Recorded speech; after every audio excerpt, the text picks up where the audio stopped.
ప్రేక్షకులకు నమస్తే. ఈరోజు ఒక ఇంట్రెస్టింగ్ టాపిక్ కవర్ చేయబోతున్నాం ప్రేక్షకులు. సో మనం టాపిక్ వెళ్ళే ముందు ధర్మ మార్గం ఛానల్ని సబ్స్క్రైబ్ చేసుకోండి, వీడియోని లైక్ చేయండి, 10 మందికి షేర్ చేయండి, కామెంట్ రూపంలో మీ సందేశాన్ని తప్పనిసరిగా ఇవ్వండి. సో ఈరోజు మనం టాపిక్ ఏదైతే వెళ్తున్నామో ఇది చాలా ఇంట్రెస్టింగ్ టాపిక్ అండి. నా దృష్టిలో ఇది టాపిక్ కాదండి, ఒక క్లారిఫికేషన్ అనేది ఇవ్వాలి. మన అన్బిలీవర్ రమేష్ ఉన్నారు కదా, రమేష్ ఒక 2 days క్రితం ఒక లైవ్ పెట్టి ఆ లైవ్లో ఈ టిఎస్ కుమార్ అని ఒక క్రైస్తవుని తీసుకొచ్చారు. వాళ్ళ డిస్కషన్ అంతా దేని మీద అంటే బైబిల్ మీద నడవాలి. సో ఈ బైబిల్లో స్త్రీలకు ఏమన్నా అన్యాయం జరిగిందా దాని మీద మాట్లాడాలి, ఆ టాపిక్ అది. సో ఏదో కొన్ని రిఫరెన్స్లు చూపెట్టారు, ప్రజెంటేషన్లు ఇచ్చారు, ఈయన ఏదో క్లారిఫికేషన్ ఇచ్చాడు. చాలాసేపు ఈ తతంగం అంతా నడిచింది. తర్వాత వీళ్ళు లింక్ ఇచ్చారు, రమేష్ లింక్ ఇచ్చాడు. లింక్ ఇచ్చి అందరినీ తీసుకున్నాడు. సో అనుకోకుండా చాలా మంది హిందువులు కూడా ఆ స్ట్రీమ్ ని జాయిన్ అయ్యారు. ఒక హిందూ వచ్చి ఒక క్వశ్చన్ అడిగారు. క్వశ్చన్ అడిగినప్పుడు ఈ టిషు కుమారు ఏం చేయాలి, ఆ క్వశ్చన్ కి సమాధానం ఇవ్వాలి. కానీ ఈయన టోటల్ గా టాపిక్ డైవర్ట్ చేసేసాడు, చేసి ఇంకెక్కడికో వెళ్ళిపోయాడు. ఇక అది తర్వాత గోలా గోలా గోలా అయ్యి ఇంకెక్కడికో వెళ్ళిపోయింది ప్రేక్షకులు. సో ఇక్కడ ఈ లైవ్ లో నిర్వహిస్తున్న వాళ్ళకి కానీ, లేకుంటే లైవ్ లో వచ్చి మాట్లాడే వాళ్ళకి కానీ క్లారిటీ ఏదైతే ఇవ్వాలనుకున్నారో వాళ్ళకి నేను ఒక చిన్న సలహా ఇస్తాను. ఇప్పుడు మనం లైవ్ లో ఉన్నప్పుడు ఒక వ్యక్తి ఒక ప్రశ్న అడిగినప్పుడు ఆ ప్రశ్నకు సంబంధించిన జవాబు ఇవ్వాలి. లేదు ఉపమానంగా వేరేదేమన్నా చెప్పాలనుకుంటే ఆ విషయమే చెప్పాలి. కానీ టోటల్ గా అన్రిలేటెడ్ విషయాన్ని తీసుకొచ్చి ఇంకెక్కడికో టాపిక్ ని తీసుకెళ్ళిపోయి ఆ లైవ్ అంతా కంపు చేయడం అనేది సరైన పద్ధతి కాదు. ఒకవేళ ఒక ప్రశ్న అడిగినప్పుడు ఎవరైనా దానికి సమాంతరమైన విషయాన్ని తీసుకొని మాట్లాడాలి. సంబంధం లేని విషయాన్ని తీసుకొచ్చి దాన్ని దీనికి పోల్చడానికి ఇది ట్రై చేయండి. అయితే నేను ఈ టిషు కుమార్తో గమనించింది ఏంటంటే, ఈయన ఇదే చేస్తుంటాడు. మనం బైబిల్లో క్వశ్చన్ అడుగుతాం కదా, ఇంకెక్కడికో వెళ్ళి హిందూ గ్రంథాల దగ్గరికి వెళ్ళిపోతాడు.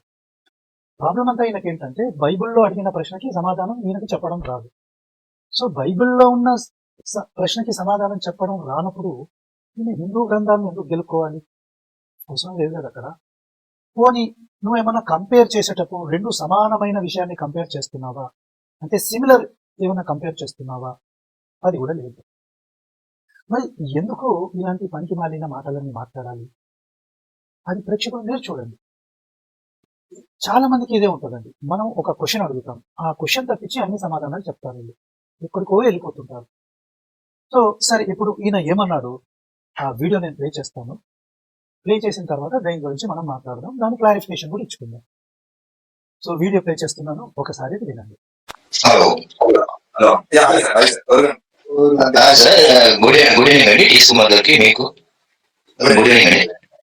సో ఇక్కడ ఊరిగంటి ప్రసాద్ గారని వచ్చారు.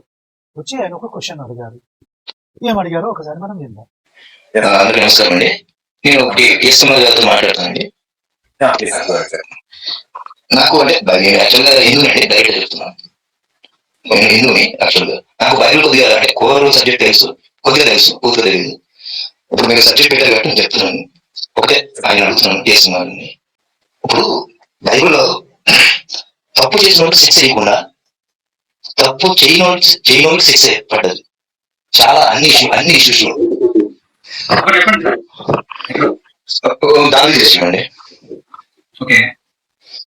సో ఈ ప్రసాద్ గారు అడిగిన ప్రశ్న ఏంటంటే, బైబిల్లో తప్పు చేసిన వాడికి శిక్ష చేస్తే పర్లేదు, తప్పు చెయ్యని వాడికి శిక్ష చేశారు కదా, అది కరెక్టేనా అంటే ఈయన ఏమన్నారంటే, ఒక ఎగ్జాంపుల్ చూపటమంటే దావీదు విషయం తీశారు.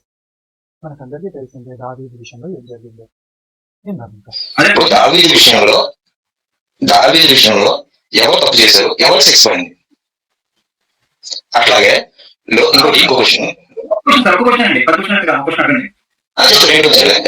రెండు క్వశ్చన్లు.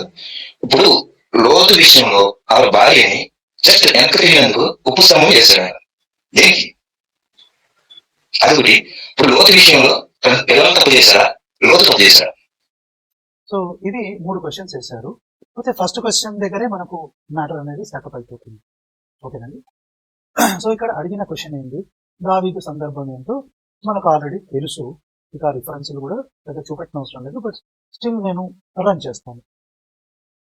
ఇప్పుడు దావీదు అనే రాజు బైబిల్లో ఎవరైతే ఉన్నారో ఆయన ఏం చేస్తాడు, తను బత్షెబా అనే ఒక అమ్మాయిని చూస్తాడు. తన మహల్ నుంచి చూసి తను బాగుంది అని తన భవంతికి తెప్పించుకుంటాడు.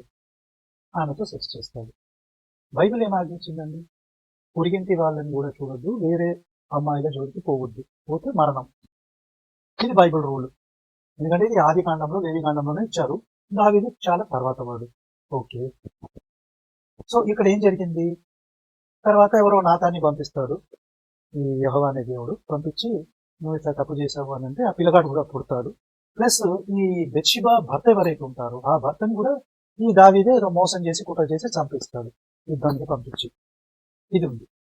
ఈ నాతాన్ వచ్చేసి దావీదు దగ్గరకు వచ్చినప్పుడు దావీదు నన్ను క్షమించమని అడిగితే దావీదుని క్షమించేస్తాడు. కానీ తర్వాత మీరు గమనిస్తే ఆ దావీదుకి బెత్షెబాకి ఎవరైతే పిల్లాడు పుట్టారో ఆ పిల్లగాడు కూడా చచ్చిపోతాడు. మరి ఈ పిల్లగాడు చేసిన తప్పేందో మనకు తెలియదు. తర్వాత ఈ నతాను ఒక శిక్ష వేస్తాడు, ఒక క్లారిటీ ఇచ్చేస్తాడు అక్కడ. ఎందుకంటే నువ్వు ఏదైతే చేశావో అలాంటిదే, అంటే నువ్వు అందరికీ తెలియకుండా చేశావు, కానీ నీ భార్యలు ఎవరైతే ఉన్నారో, నీ ఉపపత్నులు ఎవరు ఉన్నారో అందరూ చూస్తుండగానే వాళ్ళతో వ్యభిచారం అది చేయిస్తాను అన్నట్టు అక్కడ బైబిల్లో ఈ నతాను చెప్తాడండి. ఇది మనకు ఉంది రిఫరెన్స్. తర్వాత కాలంలో అబ్షలోము ఈ దావీదు ఉపపత్నులతో కూడతాడు. ఇవన్నీ మనకు బైబిల్లో తెలిసింది. సో ఈ ఓరుగంటి ప్రసాద్ గారు అడిగింది ఏంటంటే, దావీదు ఉపపత్నులు చేసిన తప్పేంటి, అది క్వశ్చన్. దావీదు ఉపపత్నులు ఏం చేయలేదు. ఇప్పుడు మనం ఈ జుడాయిజం తీసుకున్నా, లేకుంటే క్రైస్తవం తీసుకున్నా, వీళ్ళకి పునర్జన్మలు అనేక జన్మలు ఏం లేవు, ఒకటే జన్మ. సో కర్మ సిద్ధాంతం అనేది రూల్డ్ అవుట్. సో ఏది చేసినా కర్మ సిద్ధాంతాలు లేవు కాబట్టి అవి వాళ్ళు చేసిన తప్పులకు శిక్షగా ఉండొచ్చు, ఆ జన్మలో చేసిన శిక్షగా ఉండొచ్చు, అంతే. సో ఇక్కడ దావీదు ఉపపత్నులు ఏం తప్పు చేశారు? సో ఈ ఓరుగంటి ప్రసాద్ గారు అడిగిన క్వశ్చన్ అది. ఇది బైబిల్లో ఎక్కడ క్లారిటీ లేదు. సో మొత్తానికి తర్వాత కాలంలో అబ్షలోము ఎవరైతే దావీదు కొడుకో వాడు ఈ దావీదు ఉపపత్నులతో కూర్తాడు. అది కూడా ఆ డాబా మీద అందరూ చూస్తుండగా టెంట్ వేసుకొని ఏదో దరిద్రాలన్నీ ఉన్నాయి లేండి బైబిల్లో. ఇది క్వశ్చన్. సో దీనికి ఏం సమాధానం చెప్పాలి? సమాధానం ఏం చెప్పాలంటే బైబిల్ ప్రకారం చెప్పాలి. ఇప్పుడు ఈ వ్యక్తి ఏం సమాధానం చెప్పారో ఒకసారి మనం విందాం. ఎవరు శిక్ష చేశాడు? బైబిల్ ఉన్న మీ దేవుడు ఎవరు అనుకుంటారో, యెహోవా అనుకుంటారా? యెహోవా పాత నిబంధనలు ఆపేసి ఓకే చెప్పండి, మూడేళ్ళు చెప్పండి. ఓకే సార్, ఫస్ట్ దాని గురించి అడిగారు. అవునండి, హిందూ కాబట్టి మీకు క్వశ్చన్ తో ఆన్సర్ చెప్తానండి. మీరు హిందూ కాబట్టి క్వశ్చన్ తో ఆన్సర్ చెప్తారంట. ఓకే, విన్నాం. చెప్పండి. జలంతుడు విష్ణువు లోక కళ్యాణం అని చెప్పి కార్యం చేశాడు. వద్దు, మీరు అలా హిందూ గ్రంథాలు మాట్లాడకూడదండి. సో ఇక్కడ జలంధరుడు వృందా దగ్గరికి వెళ్ళిపోయాడు. అంటే ఇప్పుడు బైబిల్లో సమాధానం లేదని అనుకోవాలిగా నేను. బైబిల్లో సమాధానం లేదని అనుకోవాలి మనం. ఈయనకు కూడా తెలీదు అని అనుకోవాలి. ఎందుకంటే ఒక పక్కనేమో దావీదు, బెత్షెబా, ఈ అబ్షలోము, ఈ దావీదు ఉపపత్నుల ప్రస్తావన నడుస్తుంది ఇక్కడ. దీంట్లో ఈ జలంధర లేకుంటే వృంద, విష్ణువు, శివుడు వీళ్ళు ఎందుకు వచ్చారు? వీళ్ళు రానవసరం లేదు కదా, వీళ్ళకి సంబంధం లేదు. పోనీ నువ్వు రెండుని కంపేర్ చేస్తున్నావు అనుకుంటే రెండు కంపారబుల్ ఉండాలి. కంపారబుల్ లేవు, అయినా కూడా బాగుతాడు చూడండి.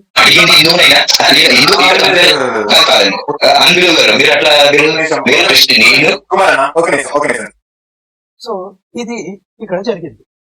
సో ఈ క్యాండిడేట్ బైబిల్ మీద అంత ఎక్స్పర్ట్ అయితే బైబిల్ ప్రకారం సమాధానం చెప్పాలి. ఈయన బైబిల్ని వదిలేసి వృందా దగ్గరికి, జలంధర్ దగ్గరికి, తులసి దగ్గరికి వెళ్ళిపోయాడు. అసలు ఒక ప్రశ్న అడిగితే ప్రశ్నకి స్ట్రేట్ ఫార్వర్డ్ సమాధానం ఇవ్వాలండి. స్ట్రేట్ ఫార్వర్డ్ ఇవ్వకుండా ఎటేటో వెళ్ళిపోయి నీకు ఏం తెలుసు ఆ సన్నివేశం? జలంధరుడు ఉన్నాడు, వృందా ఉంది. ఈ సన్నివేశానికి ఇక్కడ దావీదు బత్షెబాకి సంబంధించిన సన్నివేశానికి అసలు పోలిక ఏంటి? అసలు ఏం లేదు.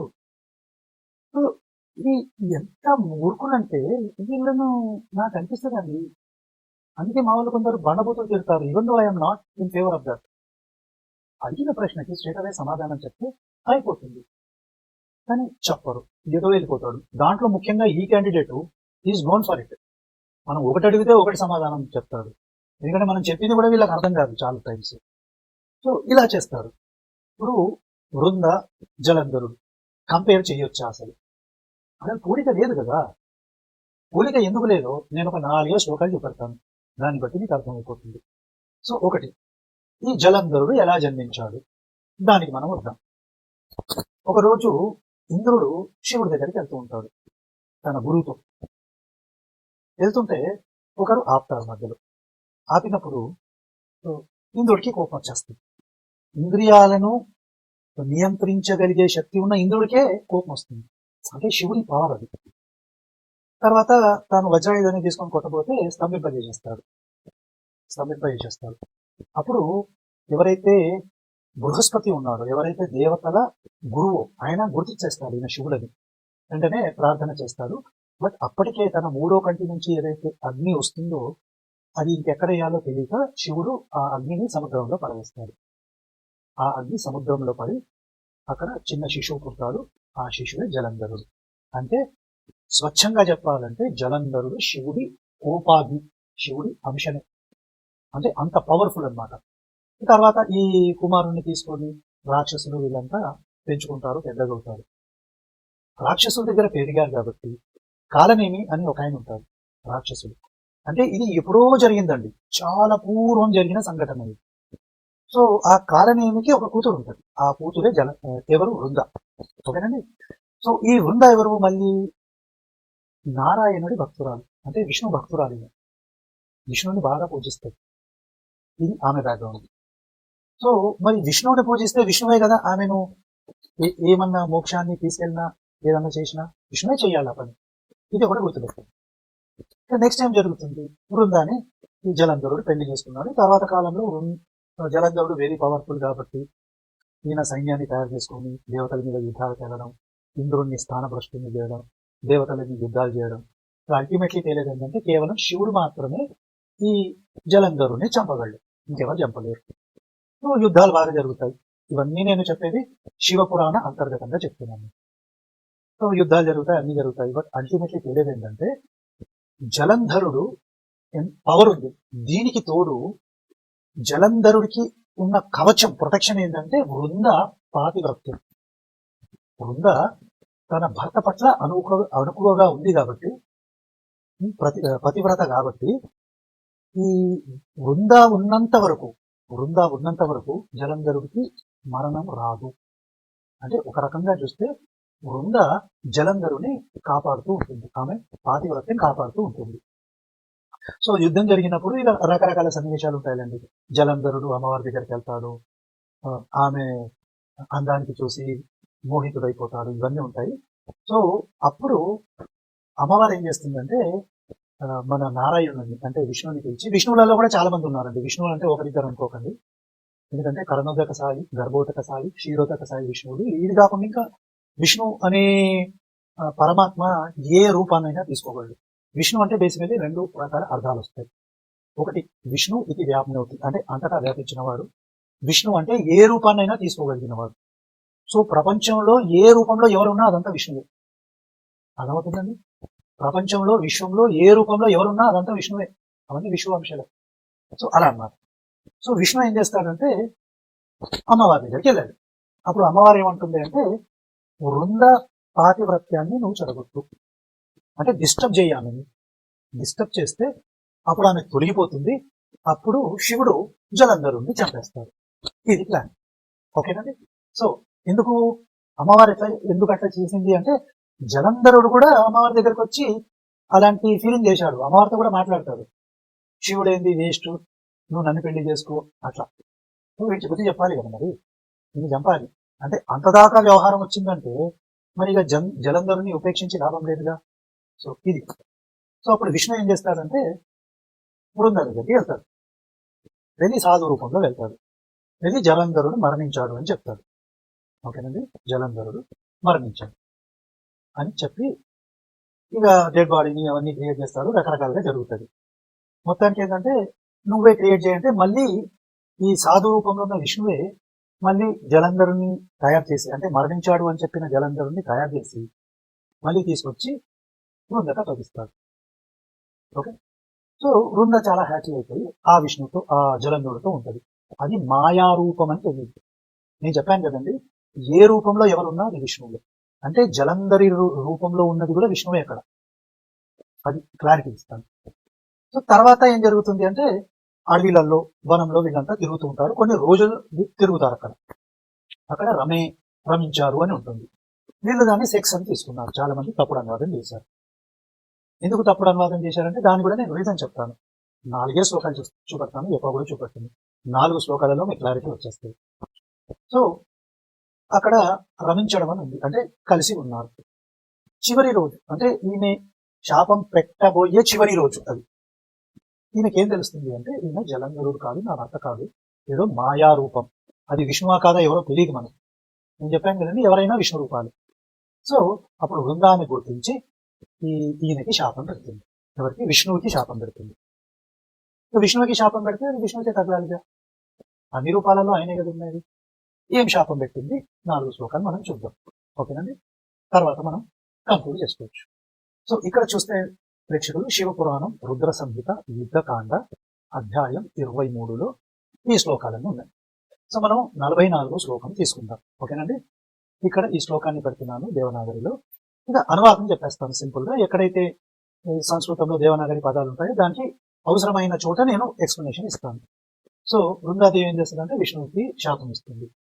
నీవు మాయోపాయంతో ఏ ఇద్దరిని సొంత సేవలుగా నాకు చూపించావో ఆ ఇద్దరే భూమి మీద రాక్షసులుగా జన్మించి నీ భార్య అంటే లక్ష్మీ అవతారమైన సీతను అపహరించుదురు. సో ఇక్కడ మీకు క్లారిటీ వచ్చిందా? ఆ ఇద్దరు ఎవరైతే వచ్చారో, ఇద్దరు వచ్చారు కదా, ఎవరిద్దరు వచ్చారు? 2 కోతుల రూపంలో వచ్చారు. ఎవరు ఆ ఇద్దరు? ఎవరు? వాళ్ళే రాక్షసులుగా పుడతారు. అంటే వీళ్ళంతా జయ విజయులు. ఓకేనండి, ఈ ఇద్దరు ఎవరైతే విష్ణుమూర్తి అంటే విష్ణుమూర్తి సాధు రూపంలో ఉన్నాడు, సాధు వేషం వేసుకొని వచ్చాడు. ఆయన అంటున్న ఇద్దరు కూడా జయ విజయులు. క్లారిటీ వచ్చిందండి. సో వాళ్ళు భూమి మీద రాక్షసులుగా జన్మించి నీ భార్య సీతాదేవిని అపహరించుదురు. పోతే ఇక్కడున్న ఆ ఇద్దరు మరి జయ విజయులా ఇంకెవరా మనకు తెలియదు. పోతే మారీచుడు ఉన్నాడు కదండి, మారీచుడు కూడా ఈ జయ విజయుల అనుచరుడే. సో మరి మారీచుడు ఏది బంగారు జింకగా వచ్చాడు కదా. సో అక్కడ మీరు లింక్ చేసుకోండి, ఇద్దరిని లింక్ చేసుకోండి. మరి వచ్చింది ఎవరు అంటే రావణాసురుడు ఒకరు కావచ్చు, మారీచుడు ఇద్దరు వచ్చారు కాబట్టి ఈ జయ విజయులలో ఒకరి అనుచరుడు వచ్చాడు. ఇది క్లారిటీ. సో ఏమంటుంది అంటే, శ్రీరాముడికి ఏదైతే అవతారం జరగాలో, లేకుంటే జయ విజయులు 3 సార్లు రాక్షసులుగా పుట్టాలో దానికి బీజం ఇక్కడ పడుతుంది. అంటే దీని తర్వాతనే సనక సనందనాథులు వచ్చారనమాట విష్ణు దగ్గరికి. వాళ్ళు ఈ జయ విజయులకి శాపాలు పెట్టారు. ఓకేనండి, సో ఇది అంతకు ముందున్న సందర్భం మనకు అలా అర్థం చేసుకోవాలి మనం. సో ఇది 44వ శ్లోకం. దీంట్లో ఏమైనా తప్పులు ఉంటే మనం సర్చ్ చేసుకుందాం. పోతే ఒక కాన్సెప్ట్ ని నేను చెప్తున్నాను. 45వ శ్లోకం. ఇక్కడ ఈ శాపం కొనసాగుతుంది. వృందాదేవి ఏమంటుందో చూద్దాం. నీవు కూడా భార్య ఇప్పుడు ఇద్దరు రాక్షసులు వచ్చి సీతమ్మని ఎత్తుకెళ్తే, లక్ష్మీ స్వరూపైన సీతమ్మని ఎత్తుకెళ్తే భార్య వియోగంతో బాధపడాలిగా, బాధపడతాడు. సో విష్ణువుకి శాపం దొరుకుతున్నాను. నువ్వు వియోగ దుఃఖంతో అడవుల వెంట వానరుల సహాయం తీసుకుంటూ సంచరిస్తావు. సుగ్రీవుడి దగ్గరికి, వానరుల దగ్గరికి, స్వామి హనుమ దగ్గరికి శ్రీరామచంద్రుడు లక్ష్మణుడు వచ్చారు. ఓకే, నీకు శిష్యుడుగా సేవకుడిగా మారి నీతో పాటు వచ్చిన ఆ సర్వేశ్వరుడు అంటే శివుడి అంశ. ఇది సర్వేశ్వరుడు కూడా శివుడి అంశ లక్ష్మణుడు. అక్కడే ఇక్కడ పదమే ఏడ స్పష్టంగా చూడండి. భ్రమ సర్వేశ్వరానాయాం కనబడుతుంది. ఆ పదం అక్కడ ఉంది చూడండి. అంటే శేషనాగు గాడి శివాంశలో ఉన్న లక్ష్మణుడు కూడా నీతో పాటు అడవులలో తిరుగుతాడు. లింకప్ చేసుకోండి రామాయణానికి ఇక్కడ. ఓకేనండి, ఇక్కడ లింకప్ చేసుకోండి. అంటే వృందాదేవి ఈ శాపం పెట్టిన తర్వాతనే ఇవన్నీ జరిగాయి. ఓకేనండి, ఇవన్నీ అంటే రామాయణానికి బీజం ఇక్కడ పడింది. జయ విజయుల శాపానికి ఇక్కడే బీజం పడింది. ఓకేనండి, అది మీరు గుర్తు చేసుకోండి. 4 శ్లోకాలలో ఇక్కడ చూడండి. సర్వేశ్వరేణ అని ఉంది కదా. సర్వేశ్వరునితో అంటే శివుడితో కలిసి తిరుగుతాం అంటే లక్ష్మణుడి గురించి చెప్తున్నారు ఇక్కడ. ఎందుకంటే లక్ష్మణుడు శివాంశ, సంకర్షణుడు అంటాం మనం. ఓకేనండి. ఇక 49వ శ్లోకానికి ఇక్కడికి వెళ్దాం. ఇలా శాపం పెట్టిన వృంద ఏం చేసిందంటే చితాగ్నిలోకి ప్రవేశించింది. అంటే అగ్నిని చేసుకుని దానిలోకి వెళ్ళిపోయింది. ఆమె చేసిన తర్వాత వృందాదేవి యొక్క ఆమె ప్రవేశించి ఆమె శరీరం అటు కాలిపోతుంటే ఆ శరీరంలోంచి ఏదైతే దివ్యమైన తేజస్సు వచ్చిందో అది పార్వతీదేవి అంటే శివ అంటే శివుడు, శివ అంటే అమ్మవారు. సో పార్వతీదేవి శరీరంలోకి లీనమైపోయింది. ఇప్పుడు వృంద ఏమైంది? ఆమె ఆత్మ ఏదైతే ఉందో అది అమ్మవారు అంటే పార్వతీదేవిలోకి లీనమైపోయింది. ఓకేనండి, ఇది క్లారిటీ ఉంది. ఆ అద్భుత దృశ్యాన్ని చూసి ఎవరైతే దేవతలు ఉన్నారో వాళ్ళు జయ జయ ధ్వనాలు చేశారు. సరే, మీరు ఇక్కడ అంటారండి, సరేనండి మరి వృంద మరణించింది కదా, ఆమెకు అన్యాయమే జరిగింది కదా అంటే, అన్యాయం జరగడం కాదండి, అమ్మవారిలో లీనమైపోయింది అంటే మోక్షాన్ని పొందిందంటే. వృంద ఎవరైతే విష్ణువుని ఆరాధించిందో, విష్ణు భక్తురాలు, ఆమె అమ్మవారిలోకి లీనమైపోయింది అంటే ఆమెకు మోక్షం దొరికింది అక్కడ. ఓకేనండి, ఆ క్లారిటీ మనకు నెక్స్ట్ శ్లోకంలో ఉంటుంది, అంటే 50వ శ్లోకంలో ఉంటుంది, అది చూపెడతాను నేను. ఓకేనా? సో ఇక్కడ వృందయాహ తేజ అంటే వృంద తేజ, తేజ అనే పదం ఉంది. 50వ శ్లోకం మనం ఇక్కడ చూద్దాం. ఇక్కడ చూడండి, ఓ మునీశ్వర అంటే ఏదైతే శివపురాణాన్ని నెరేట్ చేస్తున్నారో అక్కడ వాళ్ళు చెప్తున్నారు అన్నమాట. కాలనేమి పుత్రికలలో అత్యంత శ్రేష్ఠురాలైన ఈ వృందాదేవి అంటే జలంధరుడి భార్య తన మహోత్తమైన పాతివ్రత్య మహిమ మరియు ప్రభావము వలన పరమపదమైన ఉన్నత మోక్షమును పొందినది. అర్థమవుతుందండి? పాతివ్రత్యం మహిమ ఏదైతే వృందకుందో దాని ప్రభావము మహిమ వలన ఆమె ఉన్నతమైన మోక్షాన్ని పొందింది. ఎట్లా మోక్షాన్ని పొందింది? స్వయంగా ఆమె ఆత్మ అమ్మవారిలో లీనమైంది. సో దీని క్లారిటీ నేను ఇస్తాను. మీరు రెండో పదం చూడండి ఇక్కడ, పాతివ్రత్య ప్రభావాత్. సో ఎవరి పాతివ్రత్యం ఇది? వృంద పాతివ్రత్యం. వృందాదేవి ఎవరైతే ఉన్నారో ఆమె పాతివ్రత్యం ఉంది కదా, ఆ ప్రభావంతో ఆమె మోక్షాన్ని పొందింది. మరి ఆమె పాతివ్రత్యం పోయిందని చెప్తున్నారు కదా వీళ్ళు. వృందాదేవి పాతివ్రత్యం పోయింది, చెడగొట్టాడు విష్ణు అని చెప్తున్నారు కదా ఈ పంచమాల సన్యాసి. ఎక్కడ పోయింది? ఆమె పాతివ్రత్యం ఉంది. దాని అర్థం ఏంటంటే అసలు విష్ణువు వృందాదేవితో తిరిగాడు, వనాలలో తిరిగాడు, ఉన్నాడు, కానీ ఆమెతో చెడుగా ప్రవర్తించలేదు. కానీ ఆమెకు డౌట్ వచ్చి నువ్వు నాతో ఉన్నావు అని ఆమె డౌట్ పడింది. ఒకవేళ ఆమె పాతివ్రత్యం పొయ్యి ఉంటే ఆమెకు మోక్షం దొరికే అవకాశం లేదు. ఆమె ఇది కాలేదు, ఆమె చెడిపోలేదు, ఆమె పరిశుద్ధంగానే ఉందామె. అర్థమవుతుందా ప్రేక్షకులు? ఇక్కడ చూడండి కొన్ని పదాలు వాడారు. ముక్తి అంటే మోక్షమును ప్రాప్తించినది, అంటే పొందెను. పరం అనేది ఉన్నత స్థితి అంటే మోక్షం. సో ఇది ఈ 50వ శ్లోకంలో క్లియర్ గా ఉందన్నమాట. సో ఇక్కడ నేను అడిగే ప్రశ్న ఏంటంటే, ఒకవేళ విష్ణుమూర్తియే వృందాదేవిని చెడగొడితే, ఆ పదాన్ని నేను వాడుతున్నాను మన్నించండి, చెడగొడితే ఆమె పాతివ్రత్యం పోయి ఉండాలి కదా, కానీ పోలే. దాని మహిమతోటే ఆమె మోక్షాన్ని పొందింది అంటే అప్పటికీ ఆమె పరిశుద్ధంగానే ఉంది, ఎలాంటి తప్పు జరగలే అక్కడ. అందుకే ఆమె అమ్మవారిలో కలిసిపోయింది. మరోపక్క వృందాదేవి అడ్డు తొలగిపోయింది అంటే జలంధరుడికి ఏదైతే ప్రొటెక్షన్ ఇన్ని రోజులు ఉందో వృందాదేవి లేదు కాబట్టి ఆ ప్రొటెక్షన్ పోయింది. కాబట్టి శివుడు ఏం చేశాడు? జలంధరుని సంహరించేశాడు. మరోపక్క వృందకి మోక్షం దొరికింది. ఇదే చాప్టర్ లో రామాయణానికి లేకుంటే జయ విజయులకి కూడా బీజం పడింది. జయ విజయుల శాపం ఏదైతే తగ్గిందో దానికి కూడా ఇక్కడే బీజం పడింది. ఇక్కడ నుంచే ఇవన్నీ స్టార్ట్ అయ్యాయి. జయ విజయులు అక్కడ శాపం తిన్నారు, ఇది సనక సనందనాథులు వెళ్ళారు కదా వైకుంఠానికి, అక్కడ ఈ ప్రాబ్లమ్స్ అన్ని స్టార్ట్ అయింది. ఆ ఇష్యూ అంతా అక్కడి నుంచే స్టార్ట్ అయింది. నువ్వు ఇమాజిన్ చేయండి, వృందాదేవిగా ఈ శాపం పెట్టకుంటే జయ విజయులకి శాపం తగ్గదు. విష్ణు 3 అవతారాలు ఎత్తే 3-4 అవతారాలు ఎత్తే అవకాశం లేదు. నరసింహుడిగా, వరాహుడిగా, రాముడిగా, కృష్ణుడిగా అసలు అవతారాలే తీసుకోవాల్సిన అవసరం లేదు. జయ విజయులు 3 సార్లు జన్మించాల్సిన సందర్భమే రాదు. అంటే బీజమంతా అక్కడ పడింది. ఇంకోటి, వృంద ఎవరిని పూజించింది? నారాయణునే పూజించింది. మరి నారాయణుడే వచ్చి ఆమెతో ఉన్నాడు. ఇప్పుడు నేను ఒక దేవుణ్ణి పూజించానండి, ఆ దేవుడే వచ్చి నాతో ఉంటే అది తప్పెట్లయిందండి? అందున విష్ణు ఆమెతో ఎలాంటి చెడు ప్రవర్తన చేయలేదు, జస్ట్ ఆ భర్తగా ఉన్నాడు అంతే. అంటే చెట్టాపట్టా వేసుకొని తిరిగారేమో వనంలో, కానీ వీళ్ళు చెప్పినట్టు ఏదేదో జరిగిపోయింది అని చెప్తున్నారు కదా, అదేం జరగల.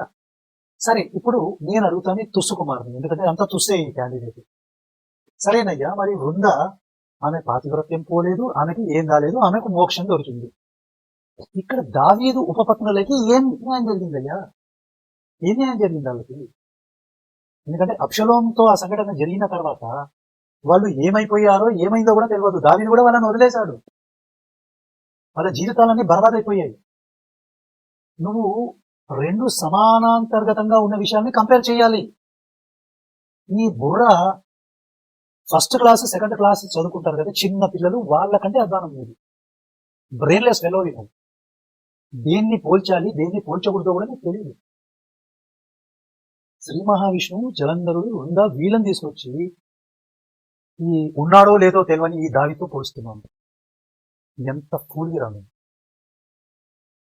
చూడండి. వీడు ఏం మాట్లాడతాడో వీడికి అర్థం కాదు. ఇప్పుడు బైబిల్ ప్రకారం వాళ్ళకి న్యాయం జరగల, దేవుడు అంతే అని చెప్పేస్తే అయిపోయింది. అక్కడ లేదు, ఇంకేమన్నా జస్టిఫికేషన్, అపాలజెటిక్స్ అని అది ఇది మాట్లాడతారు, అది చెప్పొచ్చు అక్కడ. అది చెప్పకుండా ఇటు వెళ్ళాడు. పోనీ ఇది తెలుసా? ఇదైతే అవకాశమే లేదు. అసలు బైబిలే తెలియని వాడికి ఈ జలంధరుడు, వృంద ఎవరు, అసలు విష్ణు ఎవరు, ఇది ఎట్లా తెలుస్తుందండి వీడికి? ఎవరికి పిచ్చోడండి వీడు, మెంటల్ క్రాక్ ఫెలో, వీడు క్రాక్ చేసాడు. ఏం మాట్లాడతాడో ఆడికే తెలియదు. సమాంతరంగా ఈక్వల్ ఉన్న వాటిని పోలుస్తాను, దేన్ని పడితే దాన్ని పోలుస్తాడు.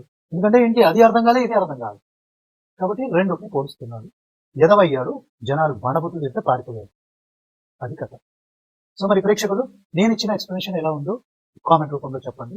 అలాగే వీడియోని షేర్ చేయండి. మరో వీడియోతో మళ్ళీ కలుద్దాం. నమస్తే.